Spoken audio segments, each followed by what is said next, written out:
We're back to Hioi after brutally murdering that man that we maybe shouldn't have, but I'm a charismatic person. That doesn't make me a passionate person, or compassionate. We're back to Hioi. Nobody died. Ractor came fucking close. We took a fireball right up his bumhole.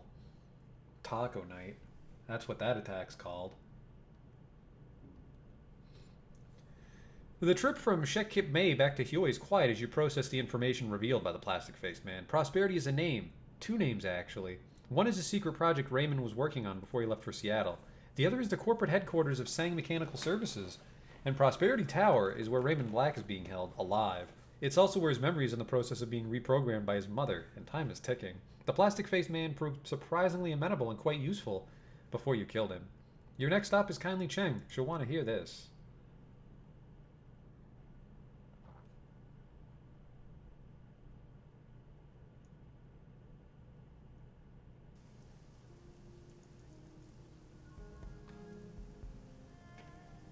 How much karma did we get for our trouble there?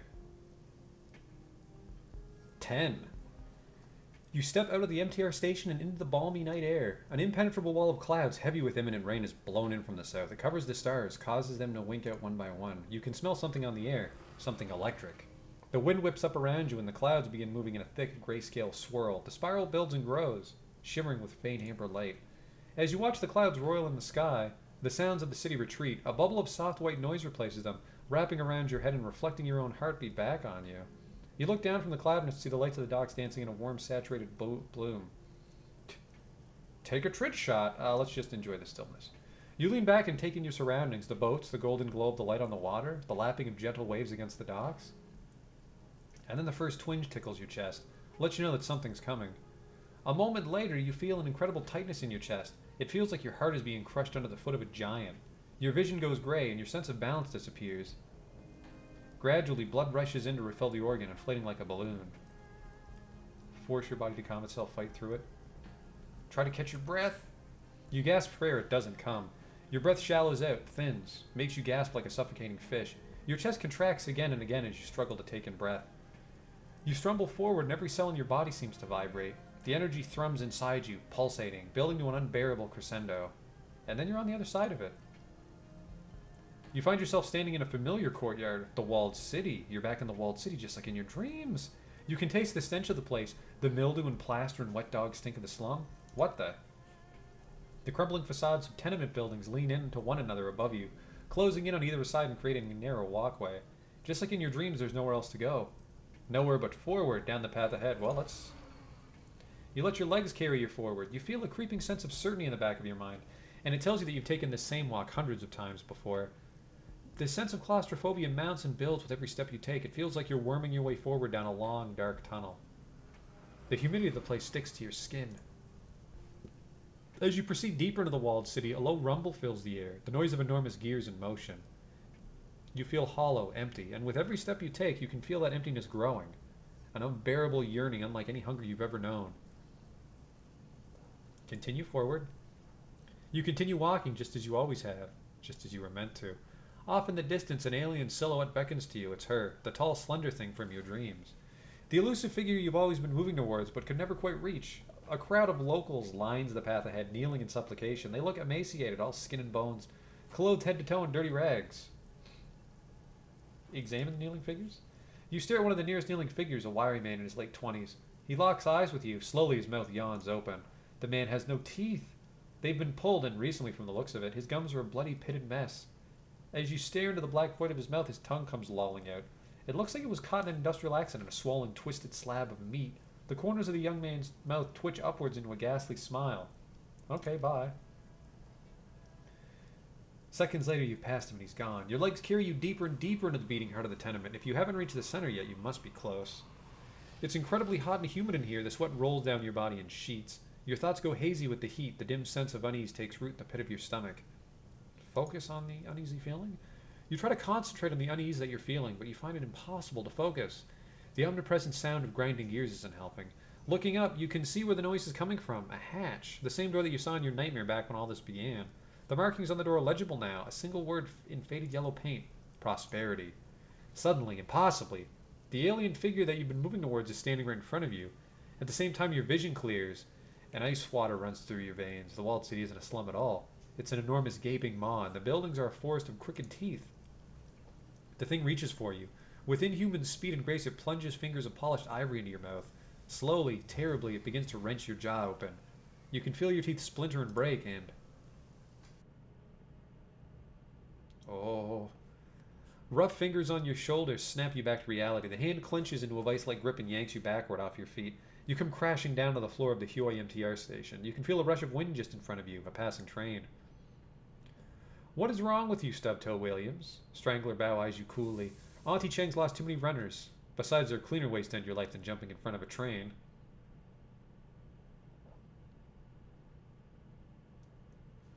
Well, he's not wrong. I owe him all my life. You're right. Now get up and get back to that floating wreck that you sleep in.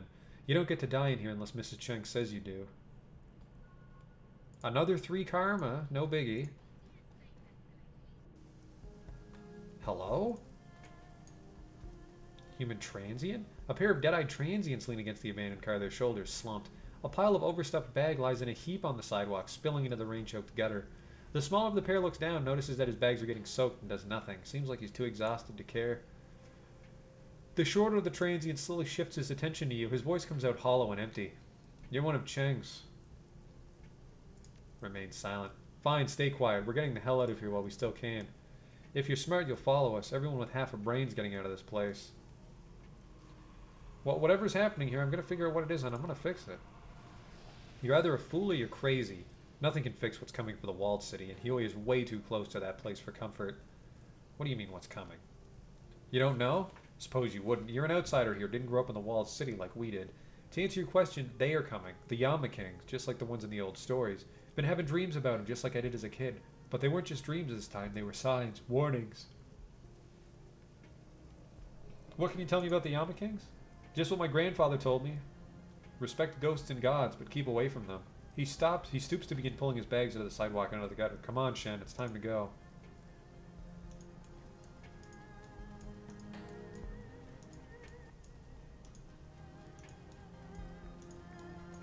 See what Kindly Cheng, or not Kindly Cheng, Crafty Zoo has to say about this. Are our friends still playing, Yep, of course they are.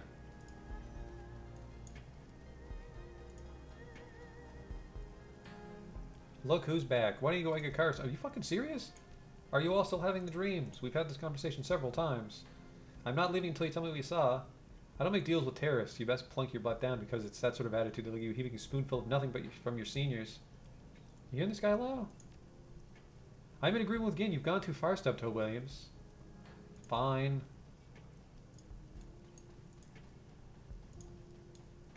Well, those guys can go fuck themselves. Crafty Zoo. Nothing? No super outfits?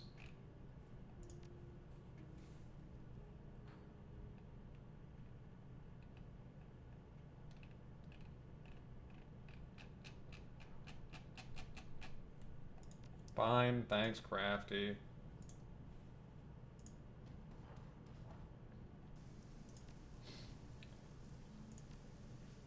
I suppose we should put them in spirits because I always say we're going to use spirits. I don't mind the shaman though. I like how he's more of like a buffer character now. Oh shit.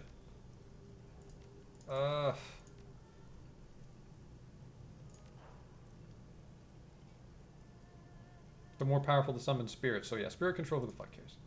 Get some more body going in there. Take advantage of the fact that we're a troll. Confirm. And the last time I had a dream I almost jumped in front of a train, so let's just go right to Kindly Cheng. What do you say?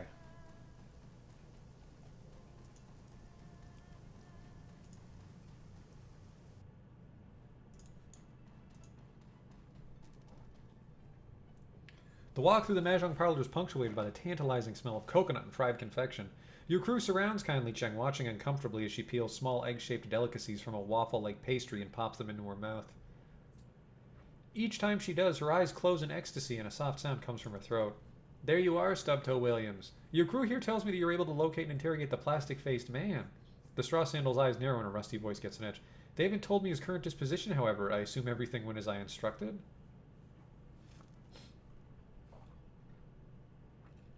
I was going to take the face as a trophy, but I thought it would be tacky. Oh, I don't know. Trophies have their value. Gobbitt's eye scans the room, apparently looking for trophies. I trust you got something useful out of him? We got plenty. He gave us a data dump on everything he knew about Prosperity Tower. First-hand info. Josephine's headquarters. She puts down the pastry, rubs her nose, considering. That could be useful, I suppose. What do you intend on doing with it? We're going to rescue Raymond. He's alive, Auntie, just like I said he was. Josephine's holding him in there. She's doing something to his brain. Something to his brain? She takes another bite of her pastry. What is that old bitch up to now?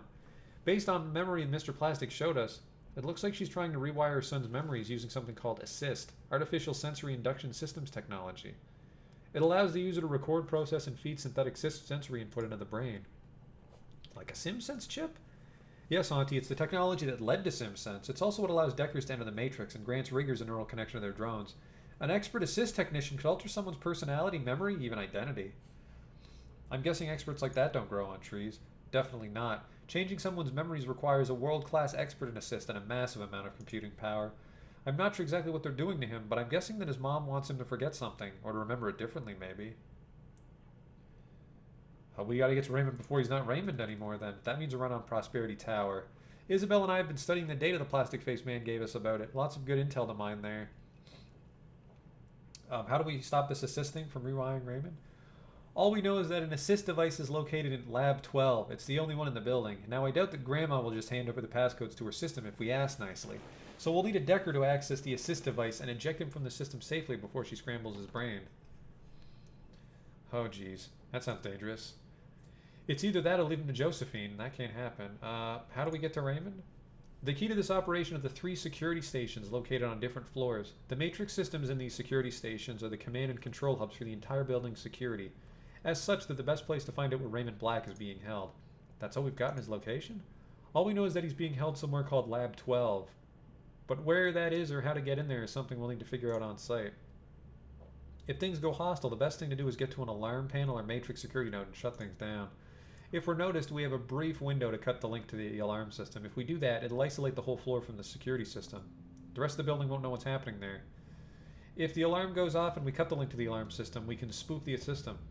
Tell it we've moved on to another location. That might work once or twice, but if we spoof too many alarms, they'll figure it out. What about guards? Quantity training? Standard Corp security for the most part, but Sang is a rapid response squad for high priority events. That would be us. Do you think an intrusion into Lab 12 would qualify as a high priority event? Judging by the way Grandma Sang took out Carter, Gunshot, and Nitro, I'd say she isn't interested in anyone going anywhere near her son. Expect to face Sang's elite security once we find him. So how long is this brief window? Maybe 30 seconds, maybe less if the network isn't cluttered with traffic. It's there as a failsafe so security doesn't stampede all over the building if a janitor forgets to close a door. What else do we do on this? What else do we have on the security stations themselves? Staffing, weaknesses? Only one worth mentioning. She looks to Wu. The only way into a security station is with a key card, and guards on each floor carry a card to the station on that floor. So we can get a card by taking them out, but there may be other ways of getting key cards. Like I said, the security stations are the key to this operation. They provide multiple opportunities to exploit the system and determine how to approach the rest of our incursion. Well, we go as quiet as possible until we have no choice. We don't need an entire building full of security on us. Roger that. We'll be quiet as rats. I see what you did there. So which station do we hit first? No way to know. We'll need to take one of them and use it to determine our next step. It's like we have directions to go find a map. That's all I need to know about security. How do we make our approach? Fortunately, Prosperity Tower is one of Sang's lower security locations. It's mostly administrative, marketing, that sort of thing. That's good. Mr. Bao, give the runners those old Sang security passes you used on that hijacking last year. Yes, Mrs. Cheng, they'll get them. Those passes should get you through the lobby. The triad boss pokes a fingernail between her teeth and dislodges a piece of pastry. You still have to explain your present, Stubtoe Williams, so don't just walk on through. What about the junk data you held on to after the Wuxing run, Isabel? Anything we can use? What? Good thinking, and I'm already ahead of you. I've scoured the leftover Wuxing paperwork and found a way to change her status to Special Couriers. We can use that to pose as a third-party Wuxing uses to deliver important packages. Interesting. That'll work for a while, but we can't expect to stay in cover for long. One way or another, things are going to get hot. The loading dock sounds just like the edge we need. Let's do it. Okay, I'll get us booked into the Sang system and print off some matching papers. We'll need a van to make it look legit. Bow, consider it done. That's all I need to know. One other thing, while I was helping Duncan verify as much of this data as I could, I decided to collect our marker with Bull and his team of runners. Ooh! We need all the help we can get. Yeah, no kidding. Turns out Bull and our runner friends had sang a few months back, low rent smash and grab for another corp, but they got a quick scan of the building's matrix security before they rabbited. They gave us data flags that pinpoint where the security nodes are located inside of Sang's system. So when we jack into a security station, we'll be able to make a direct attack on the security node. That could just buy us the seconds we'll need to cut the alarm link. Nice work. Kindly cuts in, licking her fingers with loud smacking noises. One more thing, Stubtoe Williams. While you're in her headquarters, look for anything that we can use to incriminate or embarrass Josephine Sang. I want dirt, something I can feed to an acquaintance on the Executive Council, someone who stands to gain from it. Right after I rescue my father. Of course, my sweet, of course. Now go enjoy Prosperity Tower and give Josephine Sang my regards. Looks like all that wacky friendly shit we did paid off in the end. That vampire we killed maybe could have helped, but whoops.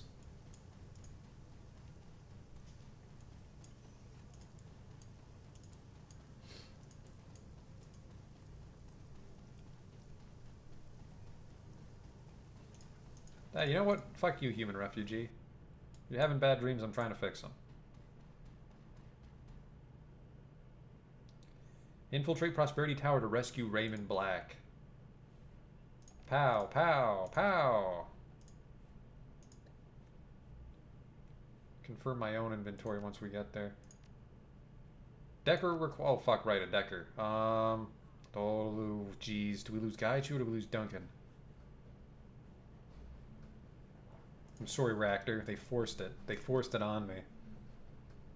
I'm gonna regret not bringing Ractor. I'm gonna regret not bringing Ractor so much.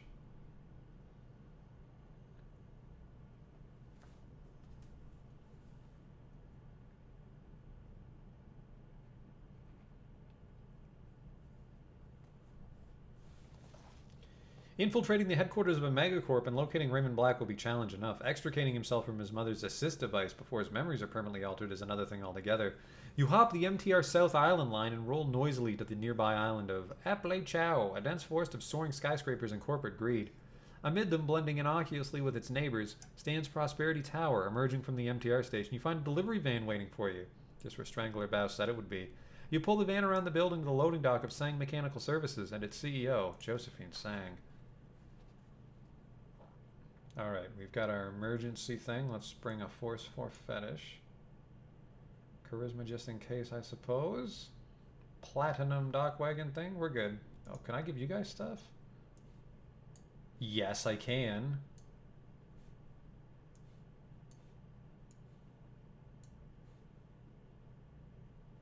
Yes, I can. What does this do? Adds +3 AP and +2 movement for 1 round. Whoop. You never know when you want to get doped the fuck up. God damn it, I should have just bought way more drugs and stuffed them on Gaichu. Oh, next time. I have Karma available. Do I have enough Karma available, though? Or you just... So you've got 1 Karma. Yeah, fucking 9, I don't care. Hack security network nodes to weaken Sang security. Discover Raymond's location by hacking a security station. Find evidence on Josephine Sang. A metallic scent hits you as you enter the loading dock, a swirl of gas, oil, and steel packing crates. The fluorescent lighting above you casts a gross hue throughout the dingy garage. Most of the lights in the corner is out. Oh, one of the lights in the corner is out. Smashed in by the looks of it. It seems the behind-the-scenes world of Sang is just as dirty as its business practices. Not far in front of you stand a couple corporate workers unaware of, at least indifferent to your presence. Security may look light, but we're not in yet. Words will only get us so far. Things are bound to get heated eventually. Just be prepared to cover your ass when the bullets fly. We've got a lot to get past before we can get to Raymond. He's right. Keep our objective in sight. Kindly said we can find information on Raymond's location in the security stations. It'll be tricky getting into them, but once we do, that's also where we can cut the alarm system. Once we find Raymond, I'd be happy to help with his liberation. She wraps her fingers on her cyberdeck. Oh, and for the Sang security passes, we shouldn't rely solely on them. They'll help, but using them alongside our own wits will be the most effective. Well, let's hope we don't get fucking shot up. Is that our little delivery van? Yeah, pizza. What's in pizza?